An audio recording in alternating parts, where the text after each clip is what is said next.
আপনারা যদি জলের মধ্যে চিনি মিশিয়ে যদি এই রেসিপিটা একবার ট্রাই করেন, তখন দেখবেন আপনারা বারবার এইভাবে বানাতে পছন্দ করবেন।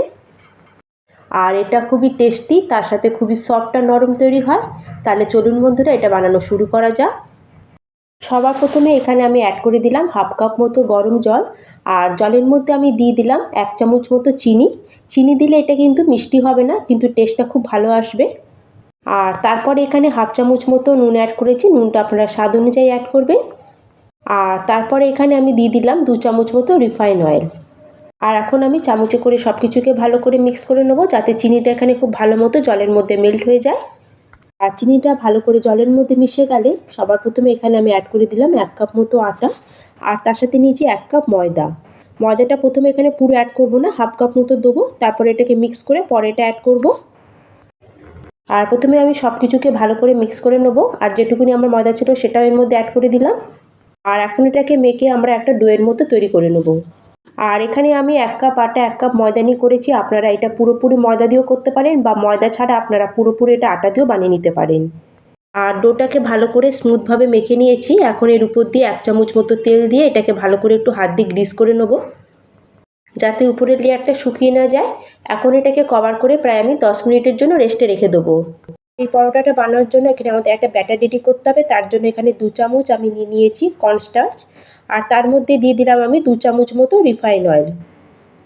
আর আমাদের এই কর্নস্টার্চের সাথে এখন এই তেলটাকে খুব ভালো করে মিক্স করে নিয়ে একটা মিডিয়াম ব্যাটার রেডি করে নিতে হবে। আর আপনাদের কাছে যদি কর্নস্টার্চ না থাকে তাহলে আপনারা এর জায়গায় ময়দাও ব্যবহার করতে পারেন। আর এখানে আমাদের এটাকে খুব ভালো করে আমি মিক্স করে নিয়েছি। আর আমাদের ব্যাটারের কনসিস্টেন্সিটা দেখুন। এখন এটাকে আমি সাইডে রেখে দেবো। আর আমাদের এই পরোটার সাথে খাওয়ার জন্য খুবই একটা টেস্টি আমি আলুর তরকারি রেডি করে নেব। আর এই দুটোর কম্বিনেশন কিন্তু বন্ধুরা দারুণ লাগে। আর এই তরকারিটা বানানোর জন্য এখানে আমি নিয়েছি প্রথমে 3টে মিডিয়াম সাইজের কাঁচা আলু। আর আলুটাকে আমি খোসা ছাড়িয়ে ভালো করে জল দিয়ে ধুয়ে নিয়ে চলে এসেছি। এখন আমি একটা ছুরি দিয়ে এটাকে এইভাবে আমি গোল গোল করে কেটে নেব। আর বন্ধুরা, এটা কিন্তু আমাদের বেশি পাতলা করেও কাটবো না, আবার খুব বেশি মোটা করেও কাটবো না, একটু মিডিয়াম করে আমাদের কেটে নিতে হবে। আর এইভাবে প্রথমে আলুগুলোকে কেটে আমি রেডি করে নিয়েছি। এখন এগুলোকে আরেকবার আমি ভালো করে জল দিয়ে ধুয়ে নেবো। আর ততক্ষণ এদিকে এখন গ্যাসে একটা আমি প্যান বসিয়ে দিয়েছি। আর প্যানের মধ্যে অ্যাড করে দিলাম বড় চামচের 1 চামচ মতো সর্ষের তেল। আপনারা চাইলে এটা রিফাইন অয়েল দিয়েও বানাতে পারেন, কিন্তু যদি আমরা সর্ষের তেল দিয়ে বানাই এই তরকারিটা খেতে খুবই টেস্টি তৈরি হয়। আর তেলটা গরম হলে সবার প্রথমে এখানে আমি দিয়ে দিচ্ছি 1 পিঞ্চ মতো হিং। আর দিয়ে দিলাম হাফ চামচ মতো গোটা জিরে। হাফ চামচ মতো দিয়ে দিলাম এখানে মৌরি। আর হাফ চামচ মতো এখানে দিয়ে দিলাম এখানে কালো সর্ষে। আর সব কিছুকে একটু হালকা নাড়াচাড়া করে এখন আমি এর মধ্যে আমাদের যে কেটে রাখা আলুগুলো ছিল সেগুলো পুরো এর মধ্যে অ্যাড করে দেবো। আর সব আলুগুলো অ্যাড করার পরে এখন গ্যাসের ফ্লেমটাকে আমরা মিডিয়ামে করে দেবো। আর মিডিয়াম ফ্লেমে সব আলুগুলোকে আমরা প্রায় 1 মিনিটের মতো একটু ভেজে নেবো তেলের মধ্যে। আর এইভাবে আমরা মিডিয়াম টু হাইতে রেখে আলুটাকে ঢেকে ঢেকে ভালো করে মিক্স করে এটাকে কুক করে নেবো। এতে আমাদের আলুটা খুব তাড়াতাড়ি সফট হয়ে যাবে। আর এটা আমাদের বানাতে বেশি সময়ও লাগবে না। আর সব কিছু মিক্স করার পরে এখন আমি এর মধ্যে দিয়ে দিলাম স্বাদ অনুযায়ী নুন। আর নুনটাকে দেওয়ার পরে আবার আমি এটাকে ভালো করে মিক্স করে নেবো। আর আমরা যদি স্টার্টিংয়ে যদি আলুর মধ্যে নুনটা দিয়ে দিই, আলুটা খুব তাড়াতাড়ি সফটও হয়ে যাবে আর খুব ভালো মতো ফ্রাইও হয়ে যাবে আর খুব সুন্দর একটা কালারও আসবে আলুর মধ্যে।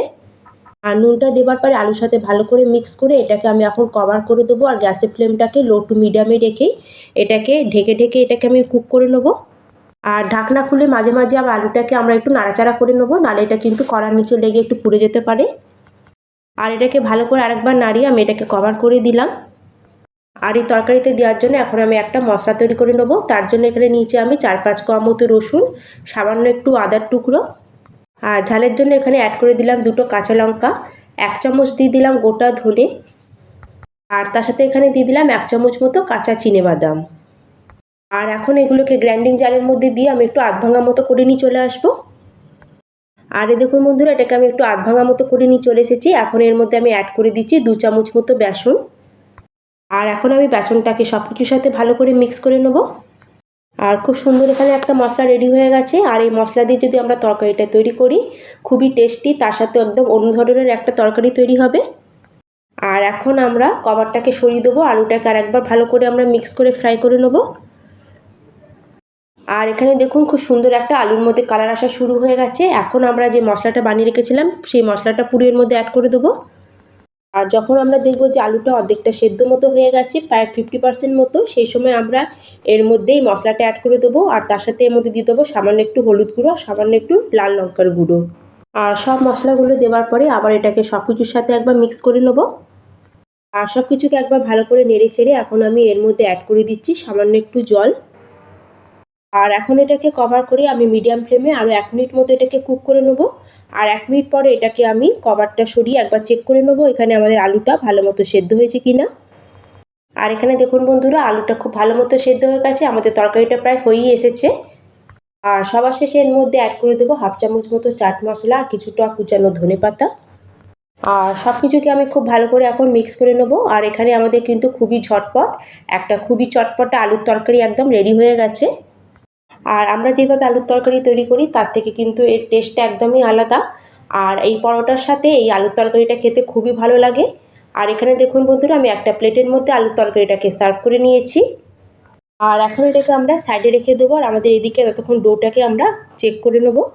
আর এখানে কিন্তু খুবই সফট একটা ডো আমাদের রেডি হয়ে গেছে। আর এই ডোটাকে আরেকবার ভালো করে আমরা হাত দিয়ে মেখে এখন এর থেকে আমরা লেচি কেটে নেব।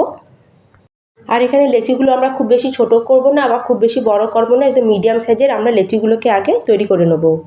আর এবার একটা লেচি নেবো, আর লেচিটাকে আমরা চাকির উপর রেখে সামান্য তেল দিয়ে এটাকে আমরা একটু বেলে নেব। আর আপনারা চাইলে সামান্য ময়দা দিয়েও এটাকে বেলে নিতে পারেন। আর এইভাবে দেখুন বন্ধুরা, আমি একটু লম্বা করে এটাকে বেলে নিয়েছি। আর এইভাবে প্রথমে লম্বা করে বেলা হয়ে গেলে আমরা যে কর্নফ্লাওয়ার আর যে তেল দিয়ে যে মিশ্রণটা বানিয়েছিলাম সেটা এখন এর উপর দিয়ে 1 চামচ মতো দিয়ে দেবো। আর হাতে করে এটাকে ভালো করে সব জায়গাতে লাগিয়ে দেবো যাতে কোনো জায়গায় যেন বাদ না যায়। আর তেলটা লাগানোর পরে উপর দিয়ে সামান্য একটু ময়দার ডাস্ট করে দেবো। আর ময়দা দিলে কি হবে, আমাদের যে পরোটার যে লেয়ারগুলো খুবই সুন্দর হবে। আর এখন আমরা লেফট আর রাইটে পরোটাটাকে দুদিক থেকে ফোল্ড করে নেবো। প্রথমে আমরা এক সাইড দিয়ে এইভাবে দেখুন ফোল্ড করে দেবো, আর এক সাইড দিয়ে এটাকে ফোল্ড করে এর উপর দিয়ে চাপিয়ে দেবো। আর এখন আমরা এইভাবে নিচের দিক থেকেও এটাকে ফোল্ড করে নেবো আর উপরের দিক থেকেও ফোল্ড করব। আর এইভাবে আমি প্রত্যেকটা লেচিকে আগে তৈরি করে আগে রেডি করে নেব।